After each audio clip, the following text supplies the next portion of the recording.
Now that we're going to review this investigation, I really am not in a position today to relitigate the tick-tock of what happened and in what order.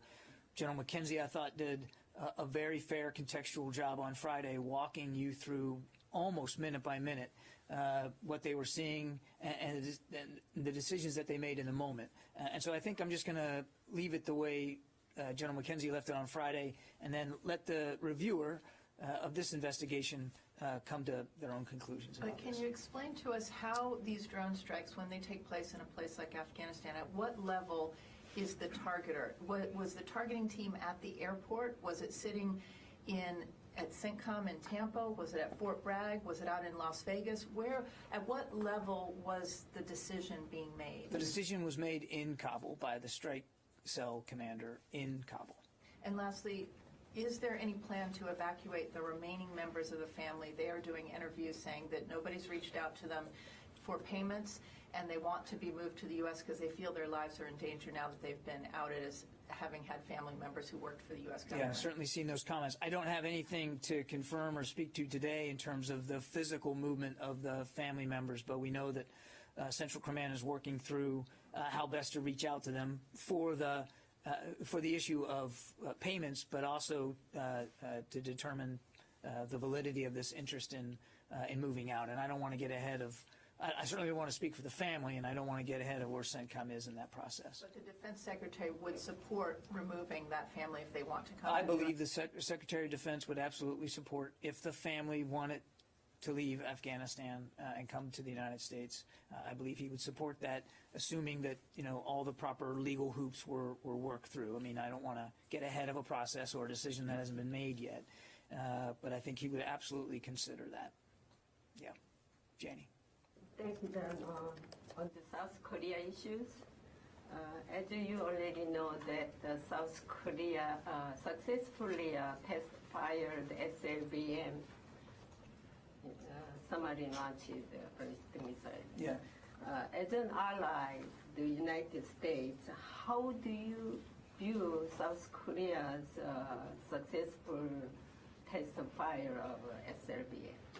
I would simply say that we continue to work closely with our allies in the Republic of Korea on making sure that we have complementary military capabilities and that we keep those capabilities ready and prepared and capable in a way commensurate with the continued threats that we see on the peninsula.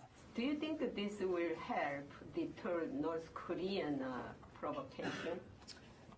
I would like to think that the alliance itself and the strength and the unity of the alliance itself would be an appropriate deterrent capability. That's certainly one reason why we work at this alliance so hard and why it matters so much to us and to the region. But you've heard the Secretary talk about something called integrated deterrence. He mentioned it the other day in context of the meeting with the Australians at the State Department. Integrated deterrence is not just something that he's looking at from a United States perspective. It certainly does cut across the joint force, and it does cross many domains of warfighting, from space and cyber, maritime and air, and of course ground. But in the Secretary's mind, integrated deterrence is really about netting in and integrating the capabilities of our allies and partners, particularly in that part of the world. And of course, there's no stronger ally than the Republic of Korea. Thank you very much. You're welcome. Therese. Yes, hi, John. I have two questions. First one, did Secretary Austin give the Secretary of the Air Force a deadline for choosing the person that's going to do the review of the investigation? No. Okay. But I don't think this is going to be a task that's going to take an exorbitant amount of time. Well, once they're selected, it will be 45 days. Once the individual has been named by the Secretary of the Air Force, the Secretary has asked that the review be completed in 45 days. Gotcha. And then my second question is, what is the military doing to try to amend relationships with allies in the Middle East following the drone strike? I'm not sure what you're getting at in terms of mending relationships. So we have very strong relationships in the region as it is, and I would point to the Secretary's travel just the week before last to visit some of our Gulf allies, Bahrain, Kuwait, and Qatar. That was very much part and parcel of thanking those strong allies and partners in the region for the support that they continue to give us with respect to these evacuees. Yeah, Travis. Thanks, John. I wanted to ask you about Afghanistan as well, and I know that the Secretary has talked a little bit about this. He had mentioned a possible resurgence of al-Qaeda in Afghanistan, but I'm wondering if he is concerned that we could have a similar situation to what we saw in Iraq and Syria in 2011 to 2014 with the Islamic State. Could we see something similar to that in Afghanistan? And how are we better prepared to deal with that kind of threat today than we were, say, 8 years ago? The Secretary has said that given the rapid collapse of the Ghani government and the rapid ascendancy now to power of the Taliban, that he believes it would be prudent to reassess his previous assessment of a medium risk in terms of the return of al-Qaeda or al-Qaeda affiliates in Afghanistan to a level commensurate with, an ability to threaten the homeland the way they did in 2001. That doesn't mean that we don't already recognize, and we have recognized, that they do exist in Afghanistan, and then they do continue to pose a threat, but a threat rising to the level of a possible attack on the homeland. So he believes that given recent events, we need to reassess what our view is in terms of how and to what degree they could reemerge at that level. And then your second question, and we've talked about this quite a bit. I mean, we are not the same country that we were on 9/11 in terms of our ability to defend ourselves from these kinds of attacks. The intelligence communities are much more networked now and coordinated. We have far more capability in space and in cyber and in certainly in the aviation realm than we did in 2001 to try to keep eyes on and to be able to gather and analyze intelligence. We also have just better kinetic capabilities than we had. We didn't have in 2001 anywhere near the unmanned aerial capability that we have now. So we have advanced a lot. It doesn't make you perfect. It doesn't mean that you don't still have to work hard to make sure that you get it right. But we have definitely advanced our CT capabilities around the world. I guess I was asking about the lessons learned by the growth of the Islamic State in Iraq and Syria in the in-between period. U.S. troops largely left around 2011, and there was that period. Yeah. The Islamic State grew, metastasized, and they took over a huge swath of territory, including Mosul. So I'm wondering if there are any lessons learned in that fight that we could apply to Afghanistan so we don't end up with a similar situation. Well, we're certainly going to stay vigilant, watching the threat in Afghanistan. There's no question about that. And as I said, the Secretary believes it's prudent to reassess what we think we know about al-Qaeda and ISIS in Afghanistan and where they might go. I would tell you that as we speak today, when you talked about the metastasization of a threat, we have seen it metastasize outside of Afghanistan to other places. You mentioned Iraq and Syria, but also Yemen, Somalia, the Levant. We do not hold there to be an existential threat of terrorism from Afghanistan right now. But again, we're going to stay vigilant. We're going to watch it, and we're certainly going to be willing to reassess what we know today. We do have the capability to keep eyes on.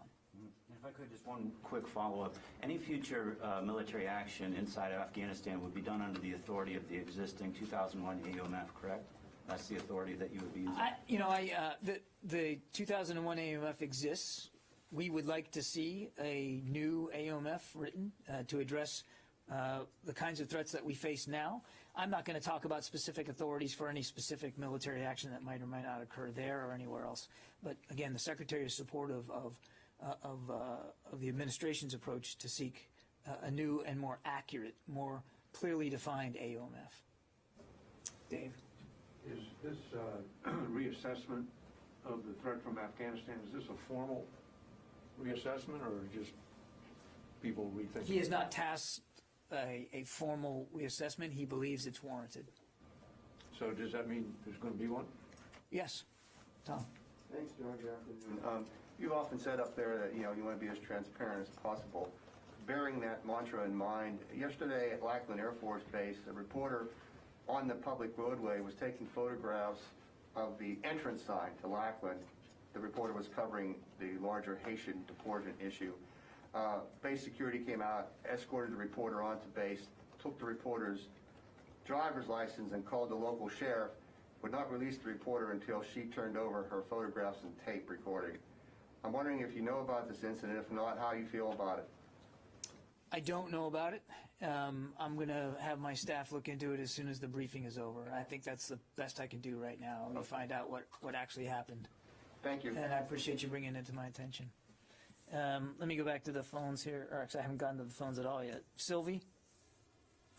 Hello, John. I would like to go back to Bob's question about the strike in Syria.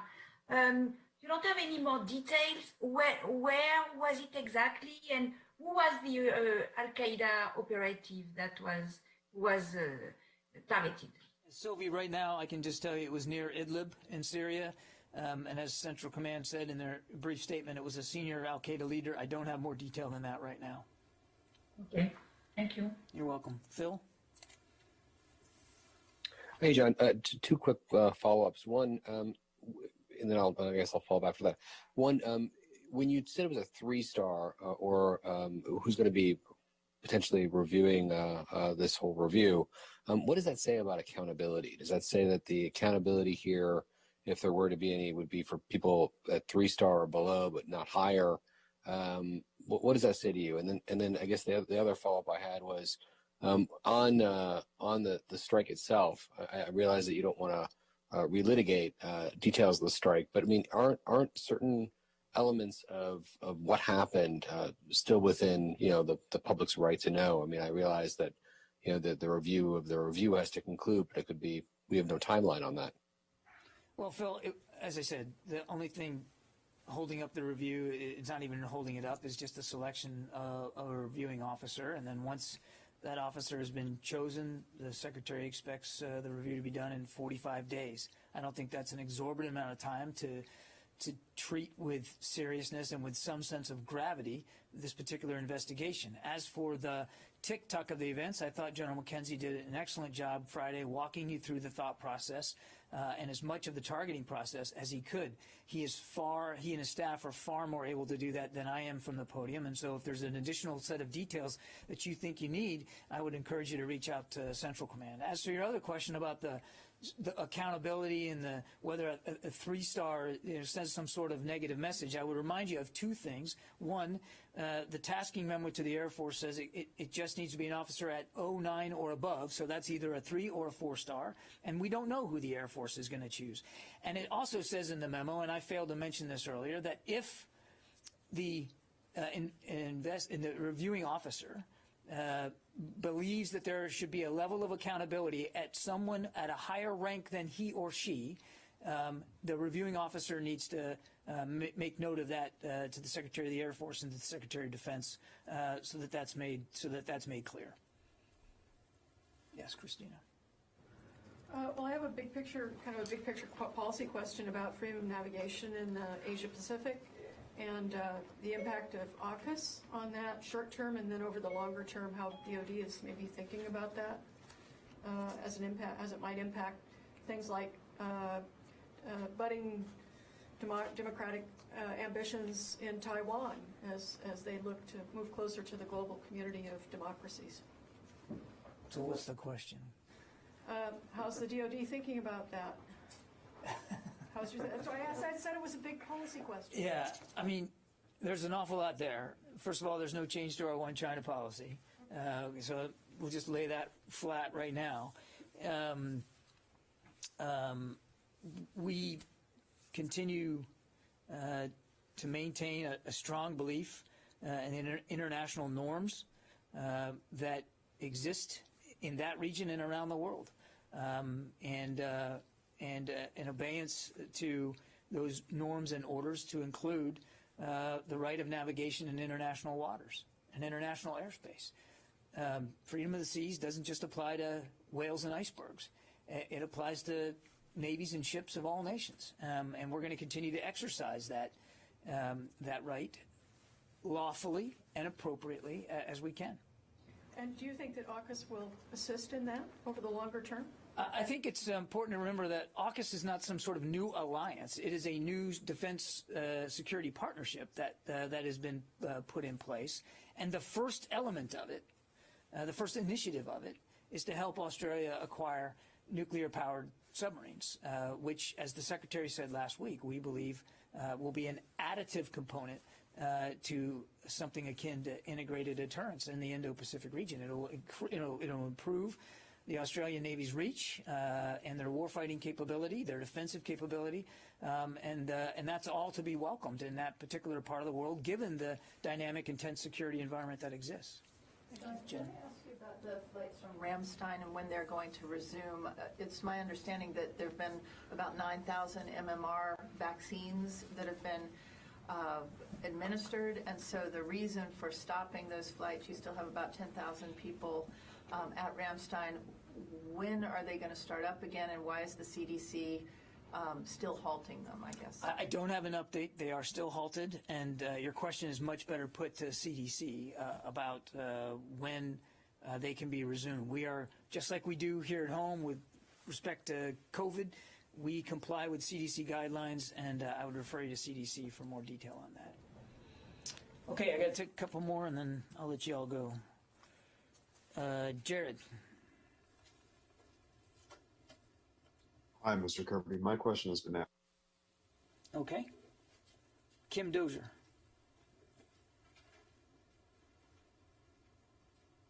Hey there, thanks.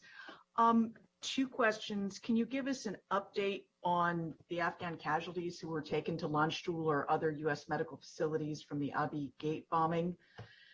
And also, what guidance are you giving U.S. military personnel who are trying to shepherd along their Afghan interpreter or other threatened Afghan cases, mainly in the P2 category?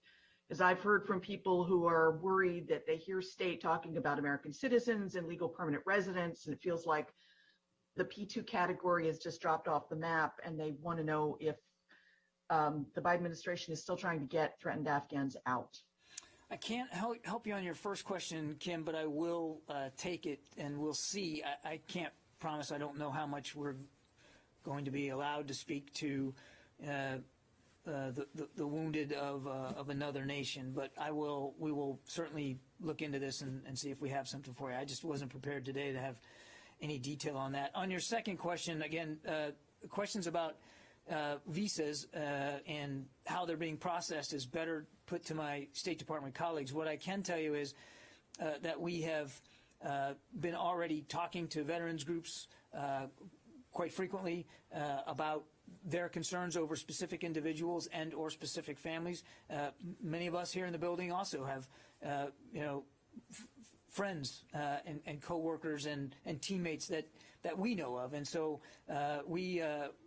you might have seen General Milley tried to help put together a process by which these veterans groups, whether they're formal or informally developed, a process by which they could communicate directly with the department about individuals and family members that they want to make sure are on our radar screen. And so we're going to continue to try to improve that process and improve that communication so that we can continue to help as many people as possible. Another flight left yesterday with, I think, more than 20 American citizens on it. So as we said earlier, though the military component of this effort has ended, it doesn't mean that DOD or the interagency or the administration is going to turn a blind eye to the effort to continue to try to get American citizens out of Afghanistan and to continue to help those Afghan allies who helped us so much over the last 20 years. Oren. John, two questions. Is there any detail you can offer about DOD and TRANSCOM assistance to DHS and CBP at the border at Del Rio?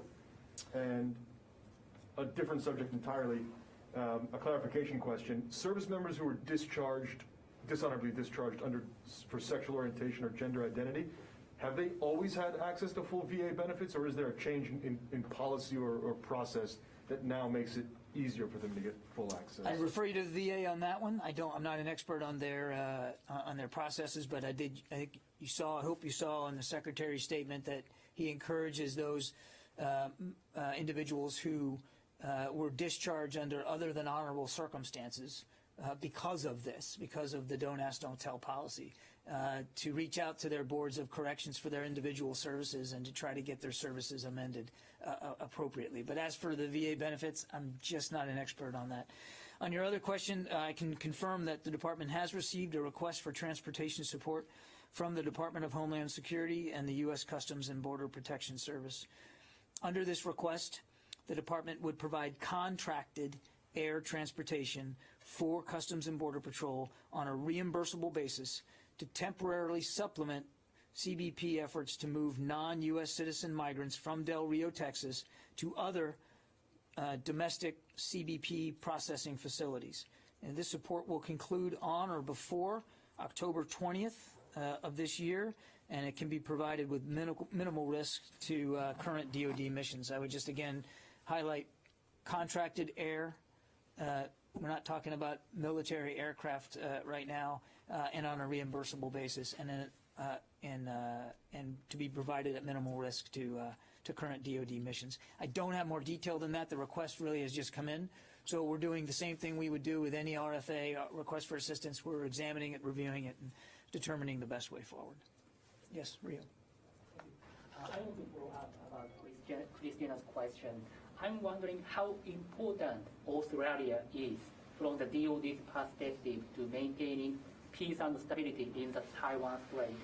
Are you going to discuss a concrete operation planning or contingency in the Taiwan Strait with Australia in the future? I wouldn't get so specifically to talk about Taiwan here.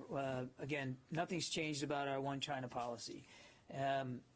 What I would tell you, though, is that Australia is a key ally. We've been an ally for 70 years, and a country that is all by itself vital to Indo-Pacific prosperity and security, and obviously a good friend and a partner. So we were delighted to be able to enter this new defense relationship with them and with the United Kingdom, and we look forward to, as the Secretary said last week, to looking at ways we can broaden that with additional capabilities, with additional rotational deployment opportunities, and with additional potential access to Australia and to Australia's training ranges as well. So there's a lot here to grow, and the Secretary looks forward to doing that. Okay, thanks everybody.